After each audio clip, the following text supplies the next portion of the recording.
അസ്സലാമു അലൈക്കും വറഹ്മത്തുള്ളാഹി മൈ ഡിയർ സ്റ്റുഡൻസ്. ഈ വീഡിയോ ഇന്ന് ഇങ്ങനെ ചെയ്യുന്നത് 9ാം ക്ലാസ്സിൽ നിന്നും 10ാം ക്ലാസ്സിലേക്ക് അറബിക്കിലേക്ക് വന്നിട്ടുള്ള കുട്ടികൾക്ക് വേണ്ടിയിട്ടുള്ളതാണ്. ഓക്കെ, നമുക്കറിയാം ഇപ്പോൾ അറബിക്ക് എന്ന് പറയുന്നത് സെക്കൻഡ് ലാംഗ്വേജായി എടുക്കുന്നത് കൂടുതൽ കുട്ടികൾ നന്നായി മാർക്ക് സ്കോർ ചെയ്യാൻ വേണ്ടി തന്നെയാണ്.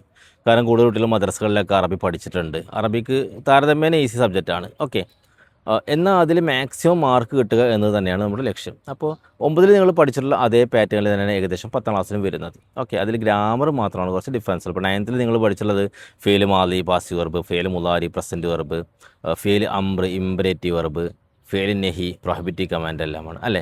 അപ്പോൾ അതിന് കുറച്ചും കൂടി വ്യത്യാസമായിട്ട് ഇവിടെ നമുക്ക് കൂടുതൽ മൻസൂബാത്ത് മർഫുവാത്തുകളൊക്കെയാണ്. കാന വാഹവാത്തുഹ കാന ആൻഡ് ഡിയർ സിസ്റ്റേഴ്സ്, ഇന്ന വാഹവാത്തുഹ ഇന്ന ആൻഡ് ഡിയർ സിസ്റ്റേഴ്സ്. പിന്നെ പ്രധാനമായിട്ട് വരുന്നത് ലൊമിയറുകളാണ്, പ്രോനൗൺസ്. ഓക്കെ, പിന്നെ 10ാം ക്ലാസ്സിൻ്റെ പരീക്ഷയിൽ ഇപ്പോൾ നമ്മൾ കുട്ടികൾ ട്രാൻസ്ലേഷൻ എല്ലാം 9ലെ പോലെ തന്നെ പഠിച്ചെഴുതും. ഇപ്പോൾ ലെസൺസ് നന്നായിട്ടൊന്ന് വായിച്ച കുട്ടിക്ക് നിങ്ങൾക്ക് easily you can attend translation part. Okay, പക്ഷേ സെൻറ്റൻസ് ട്രാൻസ്ലേഷൻ വരുമ്പോൾ പല കുട്ടികളും ഡിഫിക്കൽട്ട് പറയാറുണ്ട്. ഓക്കെ, അപ്പോൾ അതിന് കുറച്ച് ഈസി മെത്തേഡ്സ് എന്ന് പറയുന്നത് നിങ്ങൾ കൂടുതലായിട്ട് അറ്റാച്ച്ഡ് പ്രൊനൗൺസിന് ഒമേർ മുത്തസിൻ്റെ യൂസേജ് പഠിക്കുക. ഇപ്പോൾ for example my house is in Delhi, ഇങ്ങനെയൊക്കെ പറയും. പല കുട്ടികളും അനബൈത്തി എന്നൊക്കെ പറയാറുണ്ട്. ശരിക്കും അനബൈത്തർ ആവശ്യമില്ല, ബൈത്തി ബൈത്തുൻ പ്ലസ് യ. ഓക്കെ, അപ്പോൾ അറ്റാച്ച്ഡ് പ്രൊനൗൺസ് ബൈത്ത് ഹു ഹിസ് ഹൗസ്, ബൈത്തി മൈ ഹൗസ്, ബൈത്തുക്ക യുവർ ഹൗസ്, ഇങ്ങനെ അറ്റാച്ച്ഡ് പ്രൊനൗൺസിൻ്റെ യൂസേജ് നന്നായി പഠിച്ചാൽ sentence translation especially English Arabic നിങ്ങൾക്ക് വളരെ എളുപ്പത്തിൽ കവർ ചെയ്യാൻ പറ്റും. പിന്നെ ഒരു കൺഫ്യൂഷൻ വരുന്ന പാട്ട് കറക്റ്റ് ദ ഫോളോയിങ് സെൻറ്റൻസ് ആയിരിക്കും.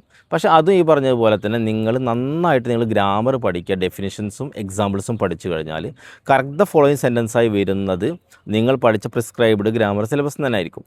അതുകൊണ്ട് തന്നെ ഗ്രാമർ പഠിച്ചിട്ട് കുട്ടിക്ക് ആ സെൻറ്റൻസ് കണ്ടാൽ നന്നായിട്ടൊന്ന് ഒബ്സർവ് ചെയ്താൽ എവിടെയാണ് ആ പ്രോബ്ലം എന്ന് മനസ്സിലാക്കാൻ കഴിയും. ഈസി ആയിക്കൊണ്ട് നിങ്ങൾക്ക് അത് കറക്റ്റ് ചെയ്യാൻ കഴിയും. പിന്നെ മൂന്നാമത്തെ ഒരു പ്രശ്നമുള്ള ഏരിയ എന്ന് പറയുന്നത് പാരഗ്രാഫ് റൈറ്റിംഗ് ആണ്. ഇപ്പോൾ നിങ്ങൾക്കൊരു ടോപ്പിക് കിട്ടിയെന്ന് വിചാരിക്കുക. ഇപ്പോൾ മക്തബത്തുൻ ലൈബ്രറി, അല്ലെങ്കിൽ താജ്മഹൽ, അതല്ലെങ്കിൽ ബൈത്തി മൈ ഹൗസ്, ഈസി ആയിക്കൊണ്ട് നിങ്ങൾക്ക് സെൻറ്റൻസ് മേക്ക് ചെയ്യാൻ പറ്റും. നിങ്ങൾക്കത് ജസ്റ്റ് ഒരു നൗണും അതിൻ്റെ അഡ്ജക്റ്റീവും വെച്ച് ഉണ്ടാക്കാൻ പറ്റും. അതല്ലെങ്കിൽ നിങ്ങൾക്ക് വെർബൊക്കെ യൂസ് ചെയ്ത് നല്ല ഫുൾ സെൻറ്റൻസ് തന്നെ യൂസ് ചെയ്യാൻ പറ്റും. അപ്പോൾ ആ തരത്തിൽ ഫസ്റ്റ് മുതലേ നന്നായിട്ട് നിങ്ങൾ പഠിക്കുകയാണ്. 9ൻ്റെ കണ്ടിന്യൂഷനാണ് 10th. നന്നായിട്ട് തന്നെ പഠിക്കുക. ഇതിൻ്റെ മറ്റ് വീഡിയോസ് നമ്മുടെ യൂട്യൂബ് ചാനലിൽ അപ്ലോഡ് ചെയ്തിട്ടുണ്ട്. നിങ്ങൾ ഓൾറെഡി സബ്സ്ക്രൈബ് ചെയ്തിട്ടില്ലെങ്കിൽ ഫോളോ ചെയ്യുക. Thank you students, all the best.